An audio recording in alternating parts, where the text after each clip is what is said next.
அரசியல் சமூக அமைப்புகளினுடைய நிர்வாகிகளே, தொழிலாளர் தோழர்களே, உங்கள் அனைவருக்கும் இந்திய கம்யூனிஸ்ட் கட்சி மற்றும் அனைத்து இந்திய இளைஞர் பெருமன்றத்தின் சார்பில் வணக்கங்களும் வாழ்த்துக்களும்.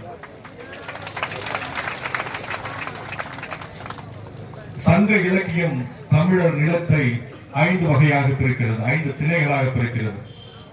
குறிஞ்சி, முல்லை, மருதம், நெய்தல், பாலை. குறிஞ்சி என்றால் மலையும் மலை சார்ந்த பகுதிகளும், முல்லை என்றால் காடும் காடு சார்ந்த பகுதியும், மருதம் என்றால் வயலும் வயல் சார்ந்த பகுதியும், அதான் ரொம்ப வளமான பகுதி.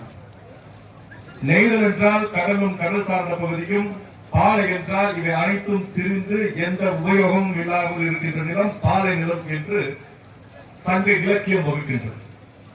அப்படி காடும் காடு சார்ந்த பகுதியாக இருந்த இந்த கோலார் தங்கவயலை வயலும் வயல் சார்ந்த பகுதியாக வளமான பகுதியாக மாற்றியது எது என்றால் இங்கே இருக்கக்கூடிய தொழிலாளர்களுடைய உழைப்பு மட்டும்தான்.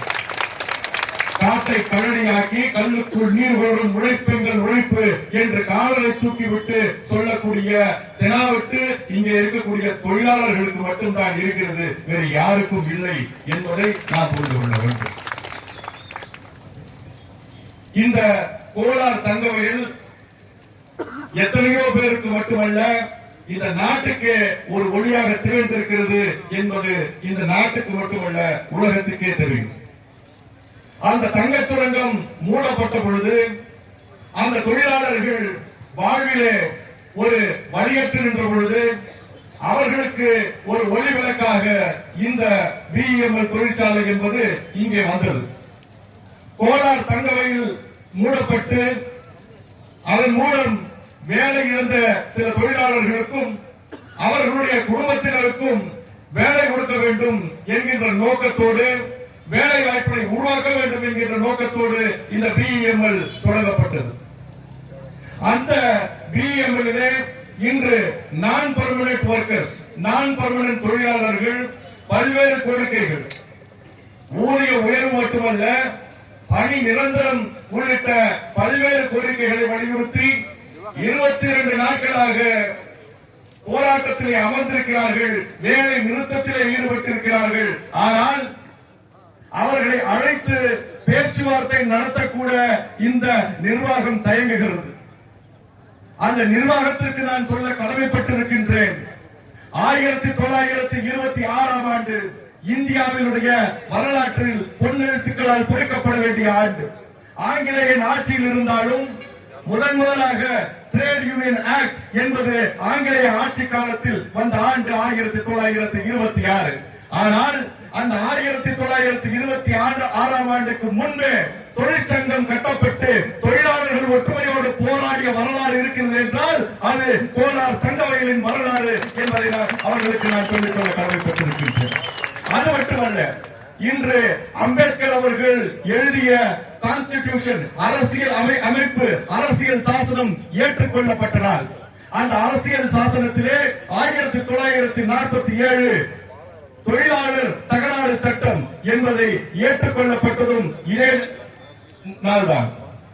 அந்த தொழிலாளர் தகராறு சட்டம் ஏற்றுக்கொள்ளப்படுவதற்கு முன்பே, அந்த சட்டம் ஆவதற்கு முன்பே பல்வேறு உரிமைகளை போராடி பெற்ற மண் இந்த கோலார் தங்கவயல் மண் என்பதை அந்த நிர்வாகம் புரிந்து கொள்ள வேண்டும்.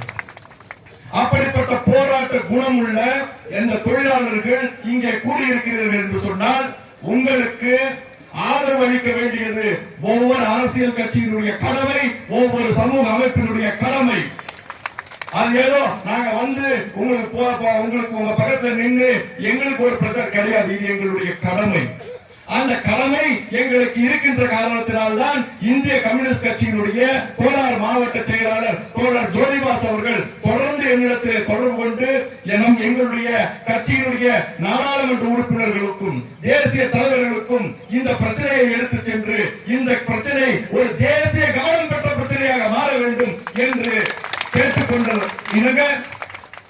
நான் பெங்களூரு வந்திருந்த மறுமலர்ச்சி திராவிட முன்னேற்ற கழகம் மதிமுகவினுடைய முதன்மை செயலாளரும் திருச்சி நாடாளுமன்ற உறுப்பினருமான திரு துரை வைகோ அவர்களை ஏர்போர்ட்டில் சந்தித்து இந்த பிரச்சனை குறித்து கிட்டத்தட்ட ஒரு 10 நிமிடம் அவருக்கு விளக்கி கூறி உங்களுடைய டிமாண்டுகளை உங்களுடைய கோரிக்கைகளை அவரிடத்தில் எடுத்து சொல்லி அவர் சொன்னார், நான் 0 அவர்களே இதை நான் பிரச்சனையாக எழுப்புவேன் என்று அவர் உறுதியளித்திருக்கின்றார்.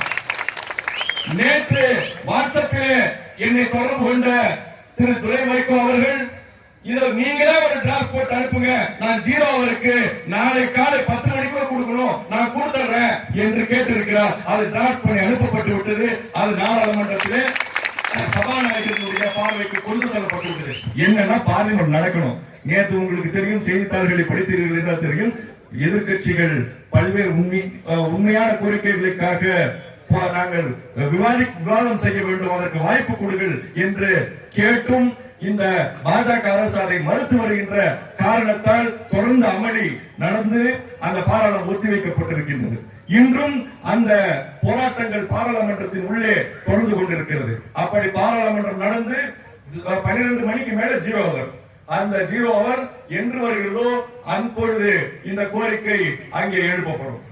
அது மட்டுமல்ல, எங்களுடைய கட்சியினுடைய பொதுச் செயலாளர் தோழர் ராஜா அவர்களை நான் தொடர்பு கொண்டு இந்த பிரச்சனை பற்றி சொன்ன பொழுது அவர் இந்த பிரச்சனை குறித்து நான் ராஜ்நாத் சிங் அவரை நேரில் சந்திக்க வாய்ப்பு கிடைத்தால் சந்திப்பேன் என்கின்ற வாக்குறுதியையும் எங்களிடத்திலே கொடுத்திருக்கின்றார். எங்கள் கட்சியினுடைய ராஜ்யசபா உறுப்பினர் தோழர் சந்தோஷ்குமார் எம்பி, கேரள மாநிலத்தின் துடிப்புமிக்க இளைஞர், நான் சார்ந்திருக்கக்கூடிய ஏஐஒய்எஃப் அகில இந்திய பொதுச் செயலாளராக பணியாற்றியவர். இப்பொழுது அவர் கேரள மாநிலத்தில் இருந்து ராஜ்யசபாவிற்கு தேர்ந்தெடுக்கப்பட்டிருக்கிறார். அவரை தொடர்பு கொண்டு இந்த பிரச்சனைகள் குறித்து நான் சொன்ன பொழுது அவரும், நீங்கள் சொல்லுகின்ற கோரிக்கைகளை எல்லாம் எனக்கு எழுதி கொடுங்கள், நான் பாதுகாப்புத்துறை அமைச்சர் ராஜ்நாத் சிங்குக்கு கடிதம் எழுதுகிறேன், அவரிடத்திலே நேரில் சந்திப்பதற்கு அப்பாயின்மெண்ட் கேட்கின்றேன், முதல் கடிதம் போயிடட்டும், அப்பாயின்மெண்ட் வந்து அதே கடிதத்தை நான் மறுபடியும் நேரில் கொண்டு போய் கொடுக்கிறேன் என்று வாக்குறுதி அளித்து கடிதம் சென்றடைந்து விட்டது. அப்பாயின்மெண்ட் கேட்கப்பட்டிருக்கிறது. நாடாளுமன்றம் நடந்து கொண்டிருக்கின்ற காரணத்தால் அந்த அப்பாயின்மெண்ட் கிடைப்பது முன்னப்பின் ஆகலாம். அப்படி கிடைத்தால் இதே கோரிக்கையை தோழர் சந்தோஷ்குமார் அவர்கள் நேரில் சந்தித்து, ராஜ்நாத் சிங் அவர்களை நேரில் சந்தித்து கொடுக்க இருக்கிறார் என்பதையும் நான் இங்கே தெரிவித்துக் கொள்கின்றேன். அது மட்டுமல்ல, திருப்பூரினுடைய நாடாளுமன்ற உறுப்பினர், இந்திய கம்யூனிஸ்ட் கட்சியினுடைய மூத்த தலைவர் தோழர் சுப்பராயன் அவர்களிடமும் இந்த பிரச்சனை குறித்து நான் தொலைபேசியிலே பேசிய பொழுது அவரும் 0 அவர்களே இந்த பிரச்சனையை நான் எழுப்புவேன் என்கின்ற வாக்குறுதியை அளித்திருக்கின்றார். அவருக்கு நம்முடைய எல்லா கோரிக்கைகளையும் டிமாண்ட்களையும் நான் மெயில் மூலமாக அனுப்பி இருக்கின்றேன். இப்படி இந்த பிரச்சனையை ஒரு தேசிய கவனம் பெற்ற பிரச்சனையாக மாற்ற வேண்டும் என்கின்ற முனைப்போடு இங்கு இருக்கக்கூடிய தோழர்கள் அனைவரும் உழைத்துக் கொண்டிருக்கின்றோம். இது ஏதோ என்னுடைய முயற்சி, உன்னுடைய முயற்சி, அவருடைய முயற்சி அல்ல. நான் ஒரே ஒரு விஷயத்தை மட்டும் இங்கே சொல்லிக்கொள்ள கடமைப்பட்டிருக்கின்றேன். இங்கே இருக்கக்கூடிய தொழிலாளர்களுக்கு முகமில்லை, இங்கே இருக்கக்கூடிய தொழிலாளர்களுக்கு அடையாளம் இல்லை. எங்களுடைய அடையாளம் அந்த தொழிலாளர் சிலை, எங்களுடைய அடையாளம் இந்த செங்கொடி. இந்த தொழிலாளர் தோழர்களுக்கு முகம் கிடையாது, தலைமை கிடையாது, எங்களுக்கு இதயம் மட்டும்தான் இருக்கிறது. அந்த இதயங்களால் இணைவோம், கோரிக்கைகளை வென்றெடுப்போம். உங்களுக்கு எப்பொழுதும் அனைத்து இந்திய இளைஞர் பெருமன்றம் துணையாக இருக்கும் என்று சொல்லி வாய்ப்பளித்த அனைவருக்கும் நன்றி கூறி விடைபெறுகிறேன்.